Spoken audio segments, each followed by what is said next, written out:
Un philosophe est par définition de ces individus qui viscéralement cherchent toujours à comprendre le monde autour de nous, de façon paradoxale, expérimente à la fois une cohérence totale, synonyme d'évidence de même ampleur, et une complexité générale de même acabit. Un philosophe ne se satisfera jamais vraiment de nos explications humaines trop humaines. Cette quête, n'en déplaise à certains, sera aussi à sa manière un appel à se vouloir plus humble. Les êtres humains que nous sommes se considérèrent dans cette dimension comme un genre de centre absolu. Tout le reste se devait de tourner autour de leur personne.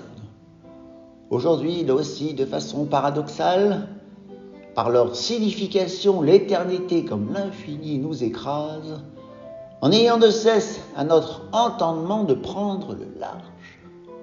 Attention, cette invitation, puisqu'il ne s'agit de rien d'autre, à plus d'humilité, n'est pas une manœuvre désireuse de nous faire culpabiliser en proportion à ce propos.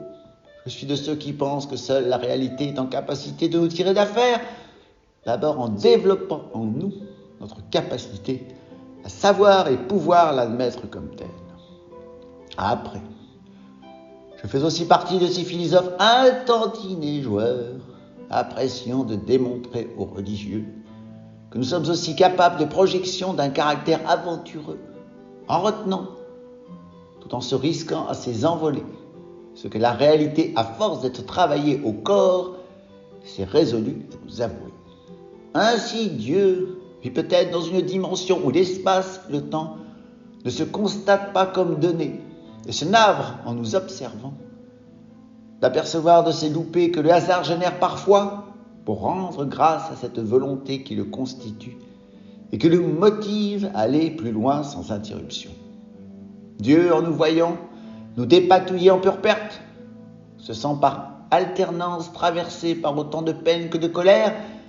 À cela, il ne saurait intervenir pour savoir qu'en l'état, nous aider juste un peu contribuerait à prolonger nos souffrances au prorata du coup de main consenti. L'enfer, à sa perception, s'il doit en exister un, est un monde où le temps comme l'espace sont alors constatables et attristés, Dieu, simplement à travers ce que nous sommes. Pour avoir du temps et de l'espace ces rapports impossibles, distingue ce même enfer, non dans nos alentours, mais solidement niché tout en nous.